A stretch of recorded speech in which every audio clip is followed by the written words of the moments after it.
I mean the head does not get the feeding from the blood and the oxygen from the lungs, you know what would happen?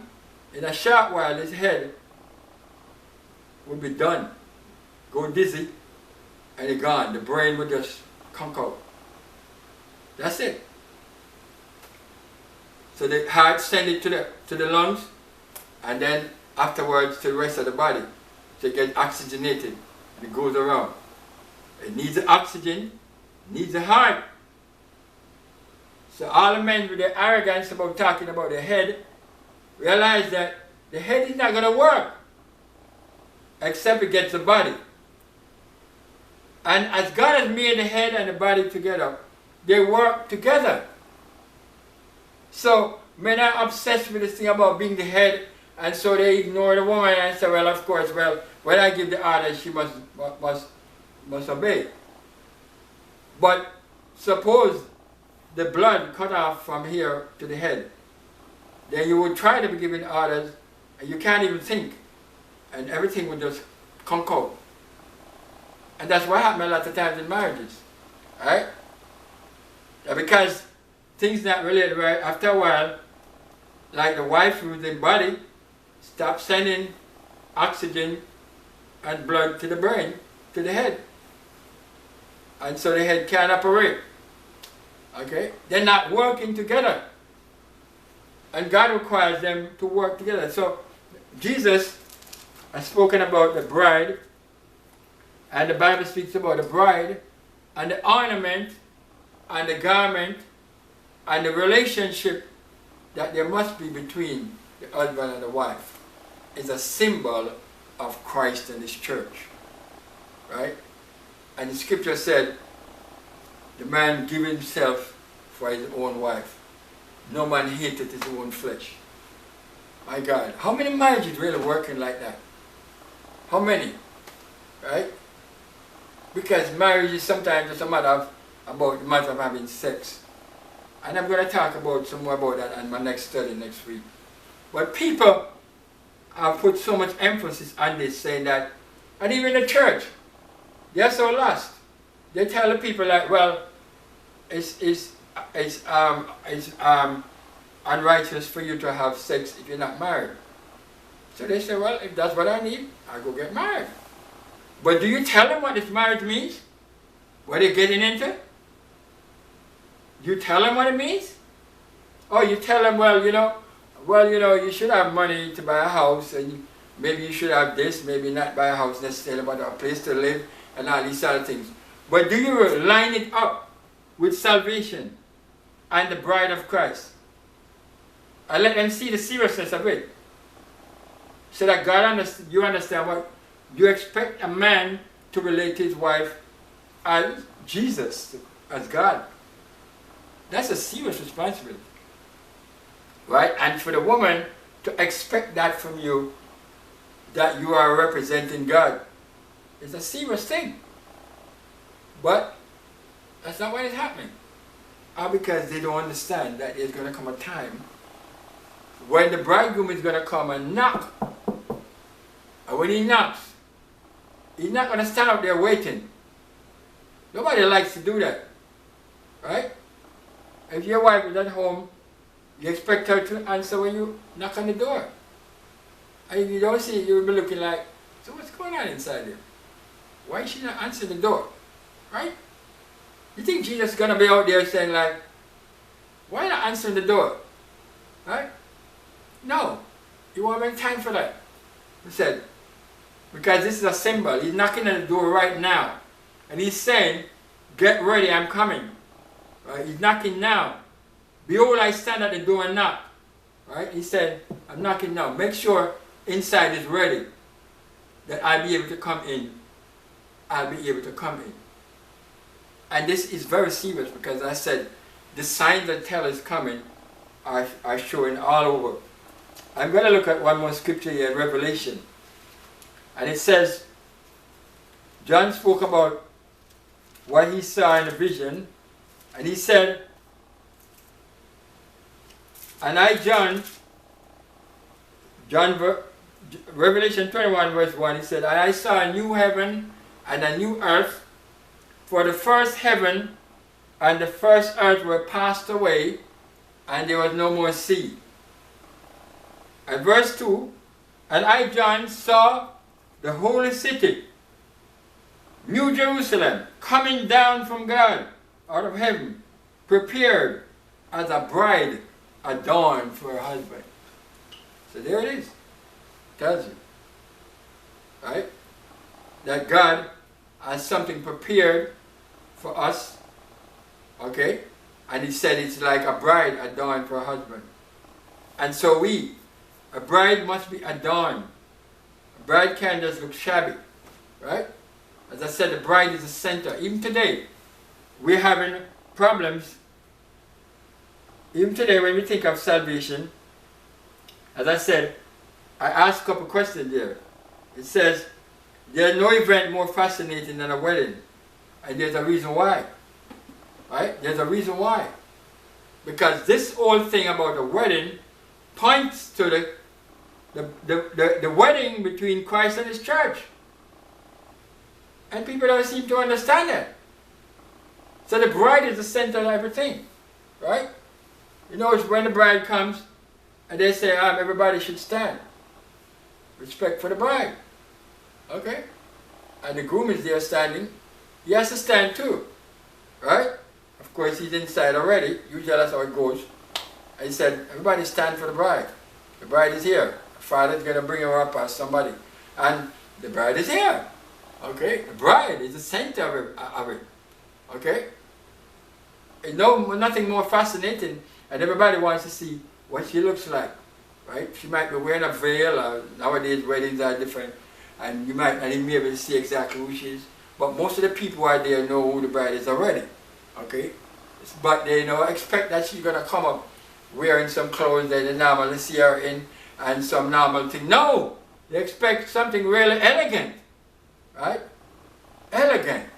Adorned for a husband. Okay?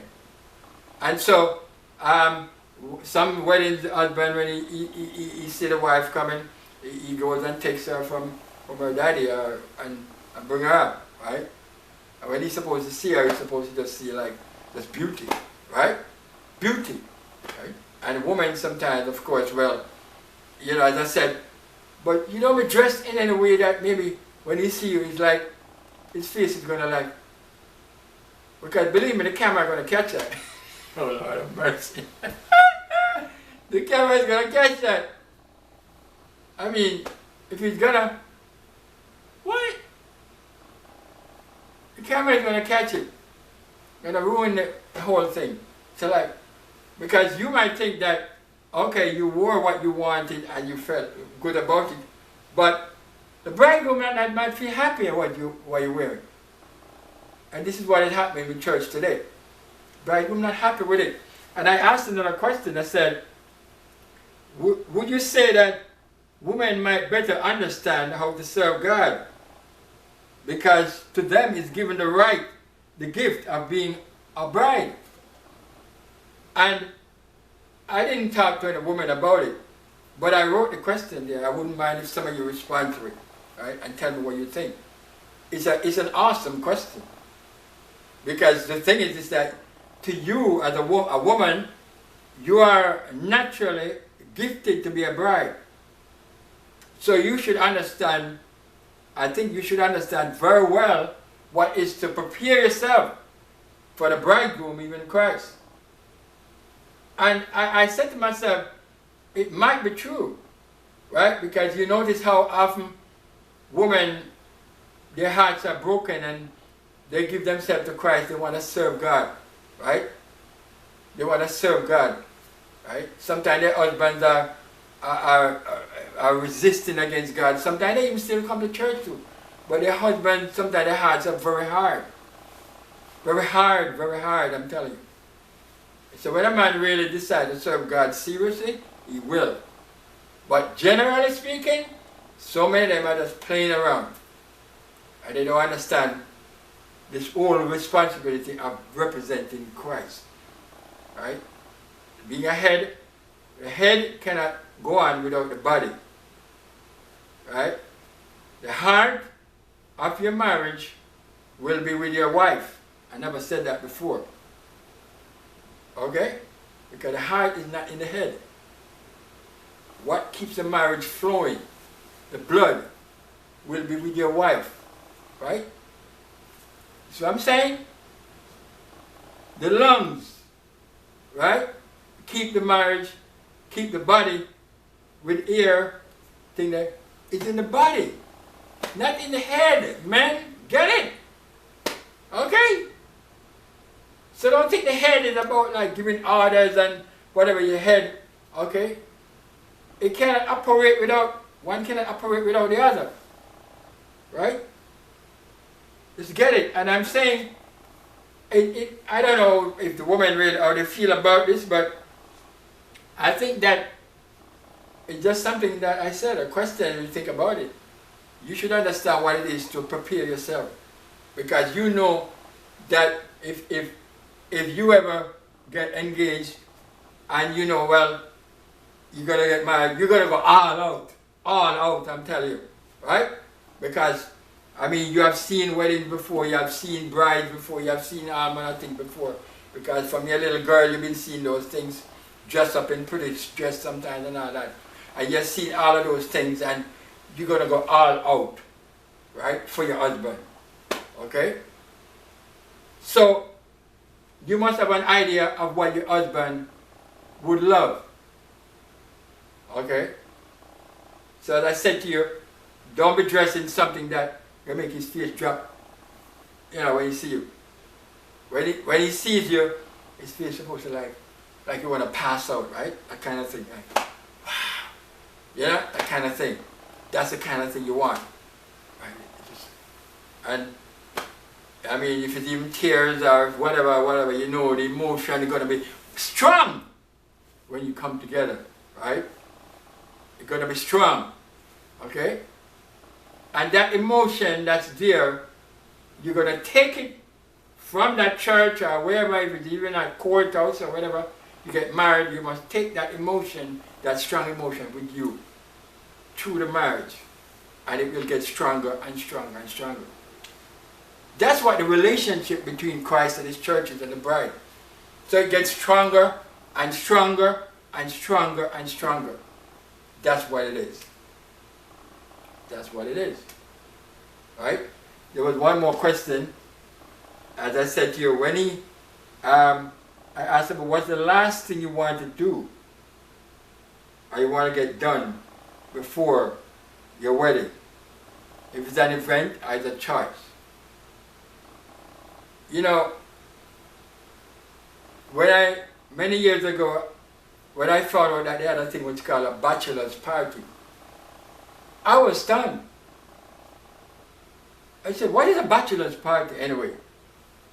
When I get to check it out, they said, well, the man is saying, well, you won't be able to mess with other women anymore because tomorrow is usually like the night before he's getting married, right? Tomorrow he's getting married. So he and his friends are going to come together and they get a stripper or something like that to come and they fool around. And he might sit in her lap and she, you know, they caress each other and all this sort of thing. They might not necessarily have sex or something, whatever, but and it might still even be that. And then he knows, well, as of tomorrow, I can't do that again because I'm going to be married. And you think to yourself that if somebody could be that silly to think that a matter of hours can change your nature, it's in your mind. You can't change from last night to today with another woman. I mean, and I've heard of marriages like that. A man was with this woman tonight, last night, and then he got married to another woman the following day. You know what I'm saying? I remember this guy told me some years ago, he said he has a woman who he constantly sleep with. But then he has another one, he just kiss her or sleep with her. That's the one he said he want to marry. Right? So this woman is being used out while this other one, she has no idea because he doesn't want to know either. Okay. But I'm saying to you, how do you expect that 24 hours or even a week or something, you're going to just change like that. Right? Are you like some lizard out there that changes or something in the water that changes itself to blend in with the color of the tree or the scene or whatever? How do you do that? You can't do that. Right? If you do something like that, you marry the next woman today, you are just an adulterer just the same. Because the fact of the matter is, you can't change like that. You must be, if your commitment is only going to start from the day when you marry, then of course, you have cheated and you're already. You see, you have to train yourself for this. And you find people today are cheating on Christ the very same way. Right? They're cheating on him. And they expect that when he comes, he must just accept them like that. But you can't trick that bridegroom. Right? You can't trick him. You can't trick him. Because he knows what you're doing. Right? He knows what you're doing. And a record is being made of it. You can't just change like that. Right? So as of tomorrow, okay, I know I can't go with another woman. I can't go out late. I can't this, I can't that. What is going to happen to you is that you're going to feel like almost like you're in a prison. Because the fact is this, that's not what you want. So I'm saying to myself, so okay, if that's what you want, well tell the woman, listen, this is what I want. This is what I want. So let her go somewhere else. Say, well listen, I can't live that way.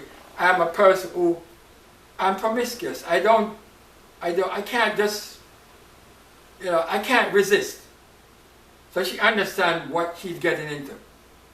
I don't know if any woman will still marry you like that, but I'm saying to you that it is so untruthful. It's a lie. So many times people are in marriages and the whole marriage is a lie.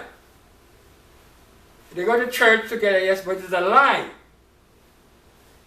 The whole thing was built upon fraud. And I say fraud, sometimes it's something legal too, yes, but I'm not even talking about that. There was not a coming together of hearts. And so how on earth are you going to expect that man see his flesh as your flesh? And he said, no.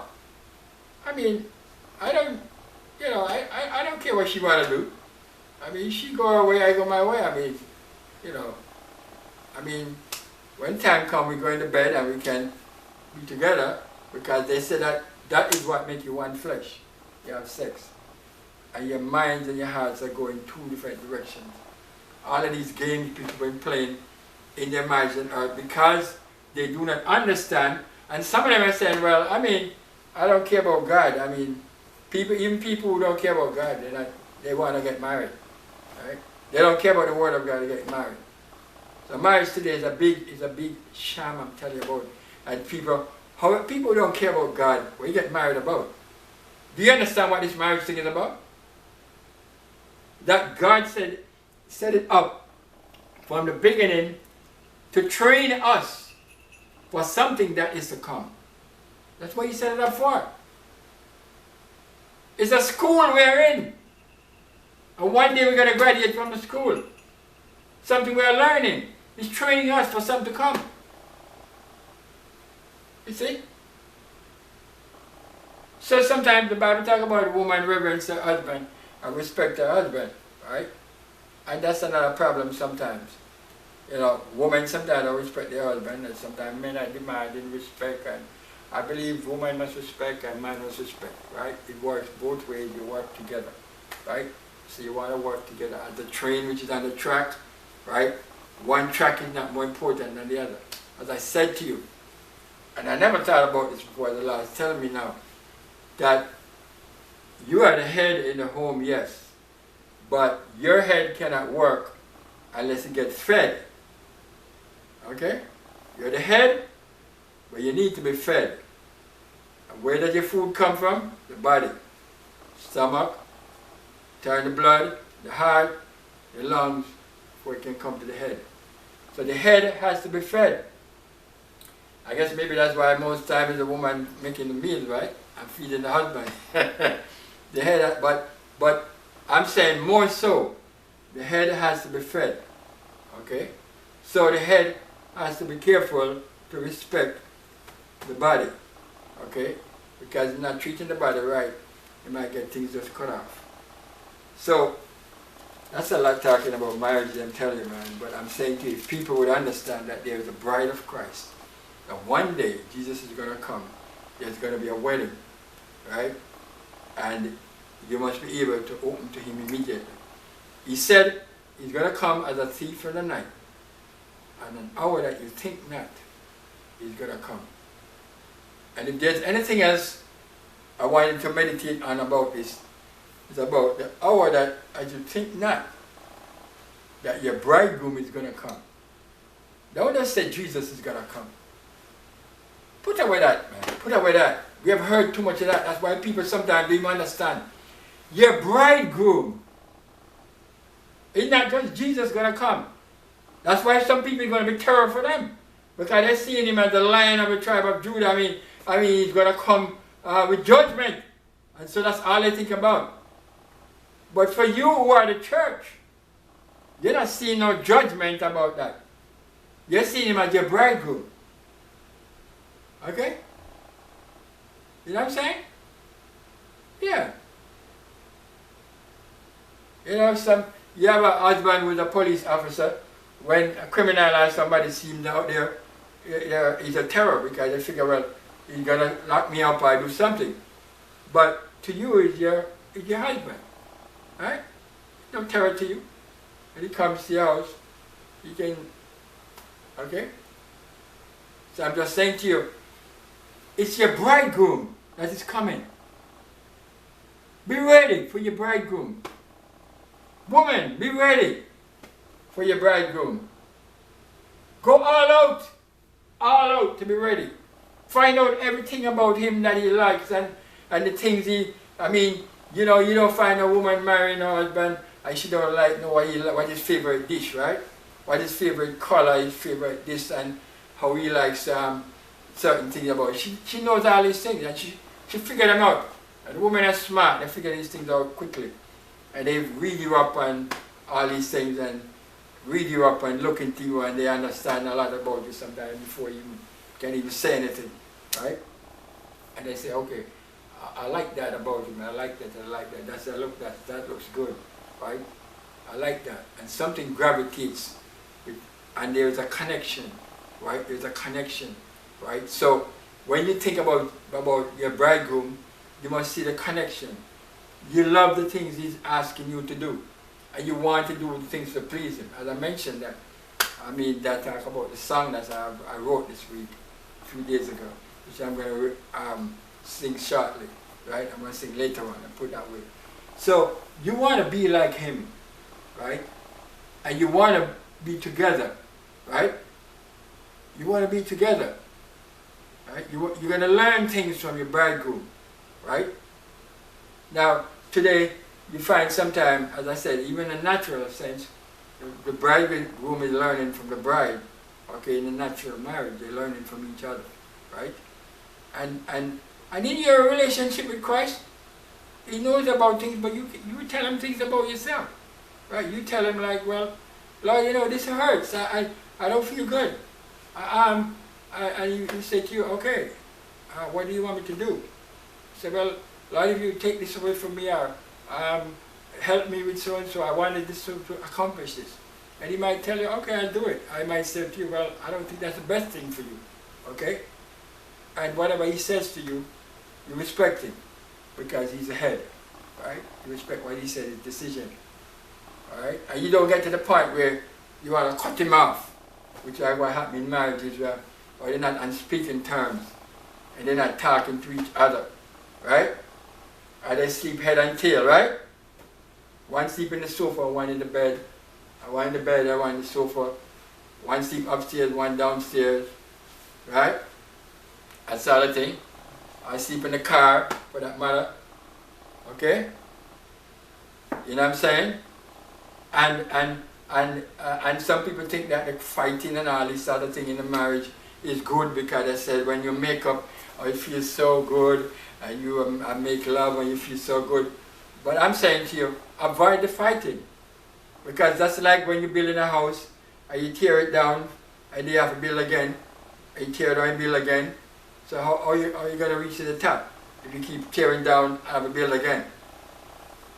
Avoid it. Yeah, avoid it. You know? And you know, I remember being in a situation like this, and I said, I mean, have we argued enough now? Is the time to just stop and just start building? Instead of just an argument, enough. I mean, enough. Do you get a point where you say, well, enough. This is not what the marriage is supposed to be about. This is not what the relationship is supposed to be about. This is not what serving God is supposed to be about. Do you get to that point where you say, enough is enough? Right? I said, I've had enough of this. Right? Because, you know, if you don't get to the point where you say, I've had enough, and start to build together, then after a while, you might have another, I had enough. Where it's east or west. And say, I've had enough. Right? So that's it. So you build together. Right? And Jesus wants us to be ready. So as we read His Word, the Bible says by the washing of the water by the Word, we want to be ready, and the Word will teach us what we need to prepare for His coming. Alright? So, alright, I'm thanking God for the time we spend here talking about the bride of Christ. And I'm going to have some kind of thing after we have prayer, which to just make it like a celebration.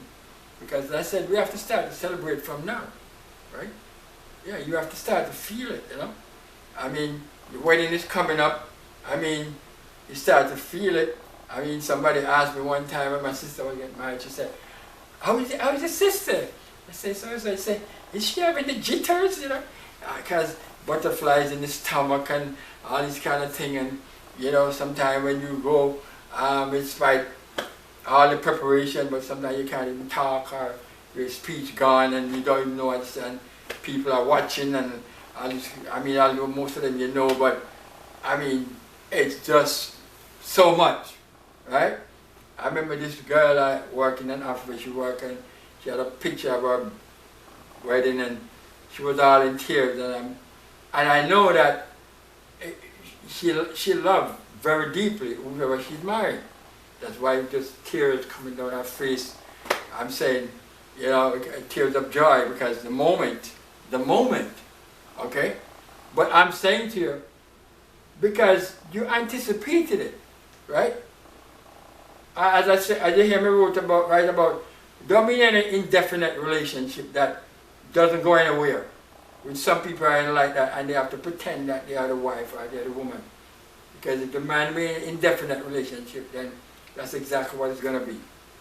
But if you say, well, you're going to get married, and there must be a date and a time. 6 months, maybe next year, which I think might be a long time, but it depends on the situation. But there's a time. And during that period of time, you're preparing yourself, right? Your heart. You're preparing your mind and all of these things. And you're preparing your clothes. You're preparing all of these things to put together, right? And so when the time comes, you're ready, you know, dressed and everything with everything. Everything is there, right? And you know you're ready, right? And you know your husband gonna feel good when he sees you, right? So I'm saying, you know he's gonna feel good, right? So it is, right? It applies to us too, right? See, as I tell, I wear this tuxedo. I don't expect that if I was going to come to a wedding, I'm going to wear anything less, right? Well, maybe because I can afford it, but everybody can afford it. But what I'm just trying to say is that the fact is that you want to look good for your spouse, and your spouse want to look good for you, right? Because, and you know directly, say, well, I mean, something is expected of you. And Jesus, who's the bridegroom, is expecting certain things of us, right? Don't fail Him.